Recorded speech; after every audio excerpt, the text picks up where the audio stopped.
I bet nobody else has that in there. How to create more margin in your life. Going, bah, bah, bah, bah, bah. I'm not going to tell you to put down your black rectangle of doom and gloom. What are you, a 22-year-old? What are you, in college?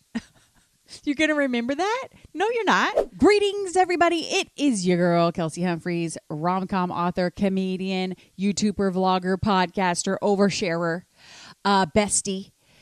And I'm so glad you're here for this episode because we've talked a lot about being busy and stressed and overwhelmed. And I want to talk to you today about how to slow down your life. This is important. If this is your first time here, this is a great place to start because we're all busy and we're all feeling behind and we're all stressed and overwhelmed.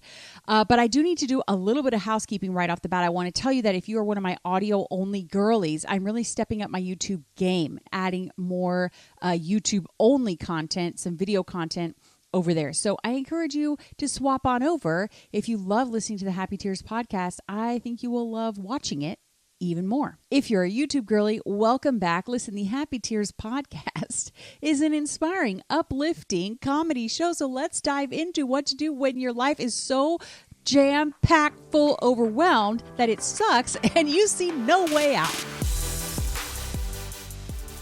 Before we dive into today's topic, which is super important and I think will be super helpful because I promise to not tell you any tip that you've heard before, any of the trite, like normal, like how to create more margin in your life type content. I'm not going to tell you any of those because we've already heard them and they work great in like cookie cutter perfect world.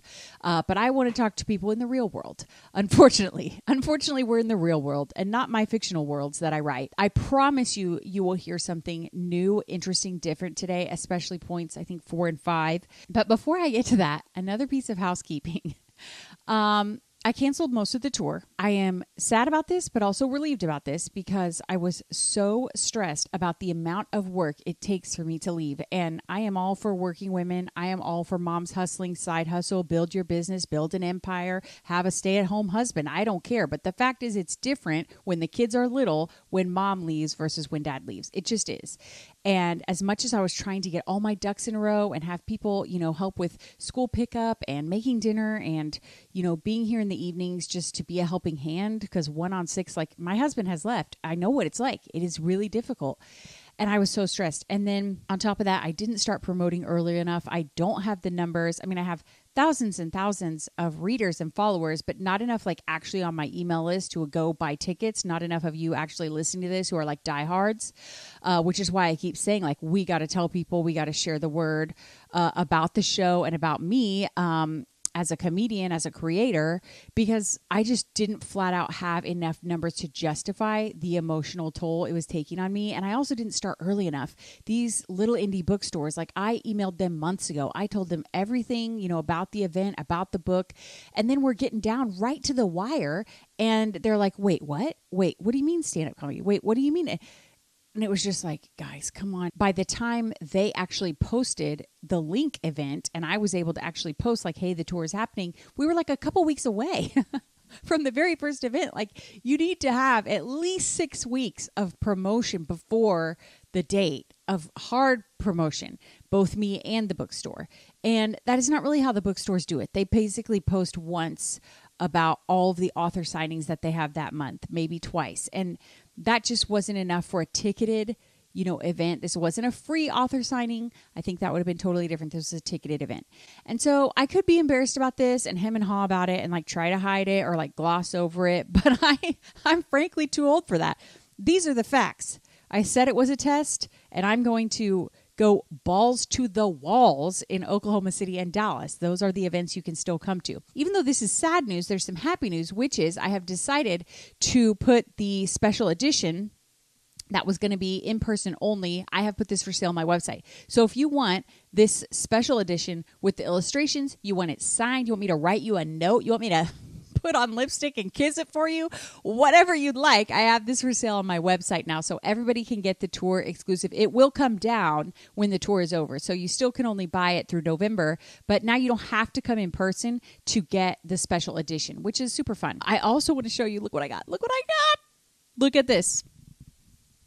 I have some holiday merch in the store. I'd rather be in Juniper Falls, your holiday town the whole year round. And then on the back, it says, Merry Bookmas from me. Is that not the cutest thing you've ever seen? So I'm happy to finally have some Christmas merch in my store. So all of that, you can go KelseyHumphreys.com and click on shop. Okay, I think that's it for the housekeeping. Now, somewhere between, like we've talked about in past episodes, the homesteader, homeschooler, make your own homemade breaders with their goats. Somewhere between that and like hardcore hustle culture are us normies. And in the year of homeschooling that we had, I learned so much about slow living because it is way slower. The pace of life is way slower because you're in charge of it. And if you don't want to school your children that day, you don't have to, which was part of our problem. But because we're no longer homeschooling, for that reason, and many others. I learned a lot, though. I always make fun, but the reality is I believe in homeschooling. I think it's amazing. We had some needs that I could not meet, I felt, as their mom and teacher. And so we found this little private school that could take all 5 school-age kids. And so that has been amazing, but I do miss a lot of things about homeschooling, and I learned a lot about slow living, but I'm not going to tell you any of the stuff you've heard before. So I've got 5 tips. Number 1, I need you to know that it's all your fault. Did I mention this is a comedy podcast and I'm here to make you feel better? You are in charge. You, the mom. If I don't think I have any men listening to this, but if I do, you, the parents, you guys are in charge. You, the mom, run the household. You run the calendar. Like, I know you and your husband work together to like go over like, hey, what things do we want to commit to? Does this fit into our schedule? I'm sure you have like weekly sit downs like this, what's going on in our life. But at the end of the day, we all know it's the moms. It's the moms, right? And so if you are finding that there is no extra wiggle room in your life and everyone is just running to school and then you're running to after school activities and then you're eating dinner on the go and then you're getting to bed late and you're waking up right at the, just barely getting up with enough time to get to school, all of that is indeed your fault. Maybe you do need to wake up earlier. Okay, I'm not going to put that as a tip, but it is a thing. I want to give an example. Everybody always asks, like, how do we get to church on time? Because we have 6 kids. We get there, we check everyone into their I think we have 4 different check-ins for their different ages. And we still sit down in the pew before church starts. Like, we get there and the counter is still on the screen most Sundays, which I feel like I'm like, I'm pretty proud of that. And people ask us, like, how do you do that? Well, let me tell you, we either have our butts in the car at 9:30 for a 10 o'clock service, and it only takes us 15 minutes to get there. But if our butts are not in the car at 9:30, we don't even bother. I mean, we will, but we'll be late. And we get up early, and I start getting ready on Sundays early. And, I might be totally ready, or my husband might be totally ready by 8:30, which gives us enough time to wrangle all the children and get all the shoes on. And let's try and brush our teeth. I mean, we might go to church with egg breath. So, yeah, maybe you need to get up earlier. Maybe you need to leave the house earlier. Maybe you need to set more alarms. Maybe. But the sub point to point number 1 is that it's all your fault, which means you can fix it. You can change it. Okay? This is encouraging. This is inspiring. You are not along for the ride of your life. You're not. You are in charge. You are the driver. You are in the driver's seat, whether or not it feels like it right now in this season. And I get, trust me, I get that there are some things we can't help. There are some obligations we can't change or move. There is space. There is. You can find it. Where right now you're thinking, yeah, well, if I just canceled this one thing, or if I just went to bed earlier, or if I just stayed up a little bit later, or if I just woke up a little bit earlier, or if I changed this one thing and canceled this one, like, you already know, right? So yes, it's your fault, but that means you can fix it. That's number 1. Number 2, I'm not going to tell you to put down your black rectangle of doom and gloom. I'm not going to tell you to not have your phone in your room at night or not wake up and look at your phone, because I think that's all malarkey. We're living in 2025. We're all addicted to our phones. But I am going to tell you that a lot of the stress in my life is from multitasking. And I don't mean like heavy duty multitasking. I mean, during this stage, I'm basically following around my 1.5-year-old son. That's like my job. I'm just on death patrol. Please don't pick anything up and put it in your mouth and choke. Please don't climb up on anything, fall off and die. Like, that is my job from like 4 to 7 p.m. And it's super boring. and tiring. I don't understand how following a tiny person around and doing nothing else is so tiring, but it is. Like, is it the most tiring part of parenting? Am I in the worst season? Every mom thinks they're in the hardest season. It is one of those things I think everybody looks back and is like, oh yeah, that's an annoying phase because, death is a real threat. So you got to walk around with them. And if I'm just walking around following him, it is boring. And, I'm like, oh my gosh, I've never seen the clock tick by slower than it is right now. Love my children, but holy Toledo Batman, could time go any slower? However, it's much worse if I'm trying to do something else. I mean, you would think I would be able to like half watch him, half, post something on my phone or respond to an email or call someone or do a little bit of laundry or do a little bit of dishes. It makes me a rage monster. Multitasking is the enemy. I mean, I keep wanting to like give exceptions to this rule. Like, well, you can do laundry and talk to your child. Well, you can, listen to this and also do that. And you can, but we're killing ourselves. So that if you want to feel less frazzled, quit multitasking. Number 3, this is a Kelsey original. I made this up and I'm pretty proud of it. Number 3, pour into the pockets. The little pockets of time that you do have. Let's say you are looking at your calendar and you really cannot change anything. Well, let's look at what you do have. Okay. For example, right now it takes our little school is not close by. It takes forever to get to school. It takes forever to get home. So I am trying to use that time to talk to them, to put on music the kids love, to, jam out, get everyone out of the after school slump and into a happy mood. Like we're headed home. We're going to get the baby. Everybody loves to pick up the baby. We get him last from daycare and he comes in and he, the car door opens and he's just like, oh, it's all my favorite people in this one little rectangle. And all the kids are like, ah, it's so cute every day. And so like these are things, if you can take the little pockets that you have and maximize them for the most connection, the most joy, the most peace that you can in that pocket of time. You will have more pockets of time if you do cancel some sports. If you do like cut back and, like every kid gets one sport a semester. For us, that would be too many. I don't even think we could do that. For me right now, like if you want to do something extra, it has to be at the school. It has to be on campus, a part of your school day if we can do it. Or at least where I'm dropping you off at school and one of your friends is bringing you home. And we did before the summer, we were doing gymnastics, ballet, jujitsu. And now I'm like, no, we're not. No, we might try that again in the spring. But with going to a new school, getting our new routines down, we didn't want to have a bunch of extracurriculars. People will say outsource more. I have a housekeeper who comes 3 times a week. I could not live without her. I have, we have the same dinners that we rotate through and we get sick of them and we know it, but it's also kind of like, well, every time we try something new, only half of you eat it.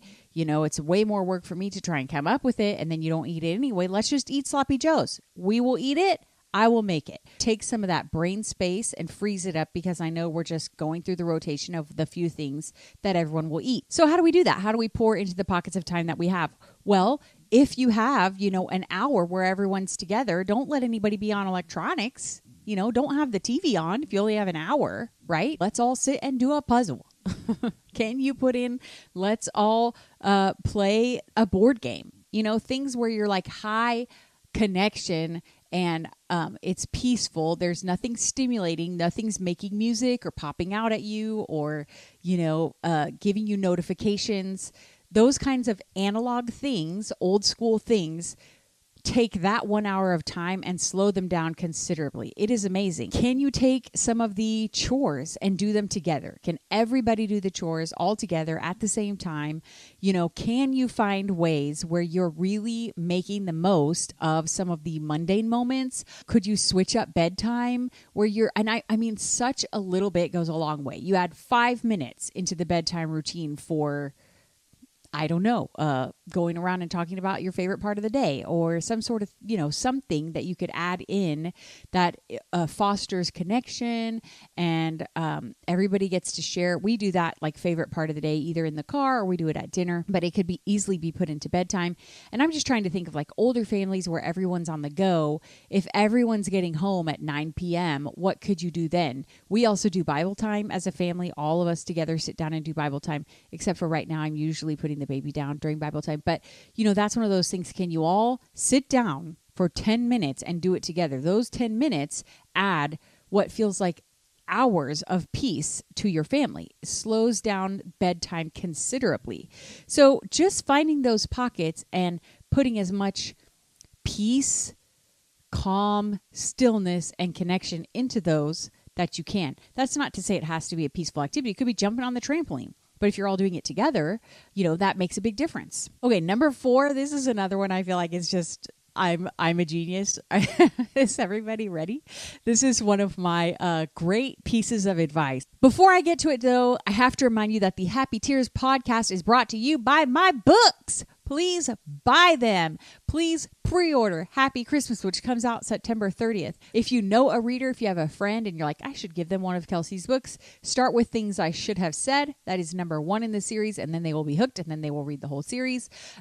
If you are interested in becoming a writer and my writing life, go to kelseyhumphreys.com/writing, or start watching the new vlogs that I'm doing that show more about my process and what I'm working on between now and New Year. So I told myself I would film my author mom life and start vlogging. First vlog video interrupted. Hey. Children 1, Kelsey 0.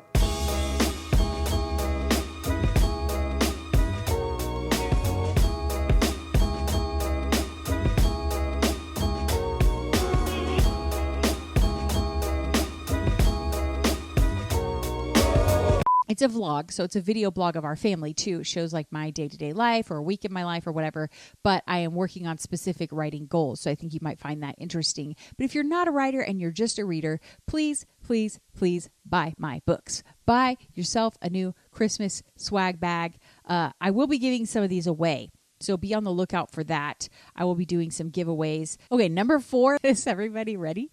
This is one of my great pieces of advice from Kelsey Humphreys on how to have more peace and margin in your life, and that is quit trusting your brain. You are the problem. This is different than point number 1.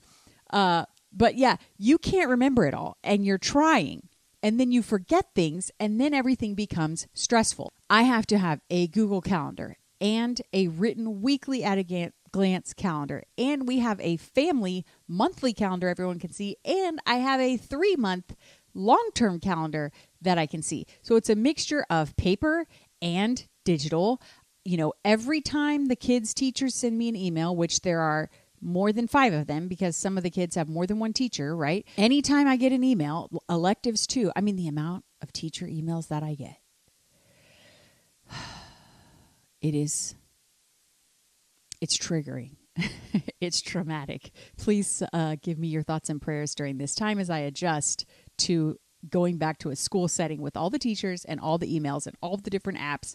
Anyways, every time one comes in, I leave it as unread until I can sit and then input it in all the different places. Is it in my personal planner? Is it on the long-term calendar that's a month at a time? Is it in Google if it needs to be something that I need to be able to do some logistics with my husband? So it's somebody has to pick up, somebody has to drop off, it's changing our routines. And then is it on the long-term calendar that has like 3 months at a glance where I can see what days the kids are off school and when is Christmas break and all that stuff? I don't trust my brain for nothing. I call it perimenopause, call it postpartum, call it just general overwhelm, call it, all of us being overstimulated in 2025 by our devices and our social media and our notifications. Your brain is crap. Quit trusting it to remember stuff. Okay? This is what I really think is part of the problem. If you don't have multiple systems, if you don't have fail safes, like you can't just write something down once. What are you, a 22-year-old? What are you, in college? You're going to remember that? No, you're not. You can't write something down once. You've got to have a bunch of ways to back yourself up. You got to support you. I bet nobody else has that in there. How to create more margin in your life, podcasts and videos, right? Okay, now number 5 is one that you probably will have heard, but maybe didn't expect for me to put in here. And this is, if you can, sit and read aloud to your kids. Studies on this are unbelievable. The effect even on older kids. So my 2 oldest kids still just like become enraptured when I read aloud a chapter book. And I really was skeptical at the beginning because this is a thing. People are evangelists. There are read aloud evangelists. Like, this is the one thing that will fix everything in your life. And it comes pretty close. I'm not going to lie, because everybody just kind of stops to listen. It is harder right now in this season of life because of the toddler, or 1.5. Is 1.5 a toddler? I guess. But our youngest tends to just, he sees me reading and being animated and talking, and he starts going, bah, bah, bah, bah, bah. It kind of kills the vibe of the story. And I also thought about like introducing audiobooks on the way home, but I haven't done that yet. I need to pick one and put it in because that can have a similar effect, but it's not the same as you, the mom or the dad, doing this. I can't oversell it. Like, just do it. It feels weird the first time. The kids might be like, what? Even, especially if you have teenagers, like, what? Just be like, listen. I know that this might not be trending on TikTok, but we're going to do it. We're going to try this one book. I'm going to read it to you. It's supposed to be like good for us as a family, good for your brains, good for my brain. We're going to do it. We're going to try this one book. It's incredible, and it will slow down your life for that time. Again, any analog thing. And if you really hate that idea, again, what I said before, like if you could find something you enjoy doing. When I sit and do the monthly calendars, the little girls love the stickers. And so I have a bunch of old stickers that I don't use anymore. We get it all out. And then my oldest daughter, she actually does her own calendar that she keeps up in her room, and she decorates it. And we have, everything is color coded in our family for each person. And so we get out all the markers, and like that's an example of something that we do, but that's only once a month. Reading aloud we can do much more regularly. So if you could start a puzzle, or something you enjoy, maybe everybody takes up watercolor, I don't know, but those analog activities, if you, the mom, okay, previously when I was talking about pockets of time, I was more talking about like making the kids sit and do something together. But if you, the mom, or you, the parents, or you and your husband can sit and do this slow activity with them, which I think should be reading aloud, it really will slow down time.